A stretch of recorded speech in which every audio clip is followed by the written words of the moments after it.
Man United stars totally flat before season finale after being left annoyed by Rangnick.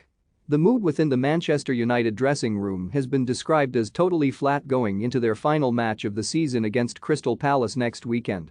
And it comes after the players were allegedly left annoyed by Ralf Rangnick's absence from training following their defeat to Atletico Madrid in the Champions League 2 months ago. The Red Devils have endured a disastrous season and are already guaranteed their lowest points tally of the Premier League era. They could also suffer the ignominy of playing in Europe's third-tier competition, the Europa Conference League next season if they finish 7th, with West Ham just 3 points behind them with a game in hand. Both players and supporters of the club will no doubt be desperate for the campaign to end, with the arrival of incoming new manager Erik ten Hag signaling what they hope will be a fresh start. Before that, though, they have one more game to contend with as they take on the Eagles at Selhurst Park next Sunday. And according to The Athletic, morale amongst the squad is at an all-time low in training, with the players left far from impressed with Chris Arma's and Ewan Sharp's underwhelming sessions, which are overseen by interim boss Rangnick.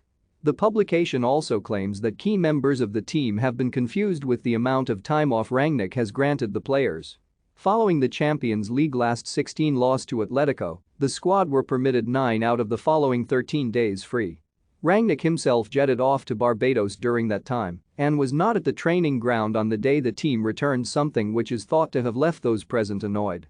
The German's frank, honest assessments of his side in press conferences is also not thought to have gone down particularly well with some. The news of discontent in training comes after it was reported on Friday that 2 players had to be pulled apart to avoid a full-on scrap. According to The Sun, the shocking incident occurred in the latter stages of Thursday's training session. The unnamed duo came to blows and ended the session prematurely, with Rangnick's squad ordered back to the changing rooms shortly after.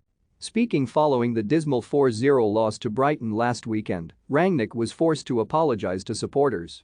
"It was a terrible performance," he said. "From the first until the last minute it was not enough. We can only apologize for this performance and a humiliating defeat. In games like today and Everton when we were beaten 1-0, there was a lack of energy and aggression. In the first 3 or 4 months we were on the right pathway, but in the last 4 weeks we have been really poor.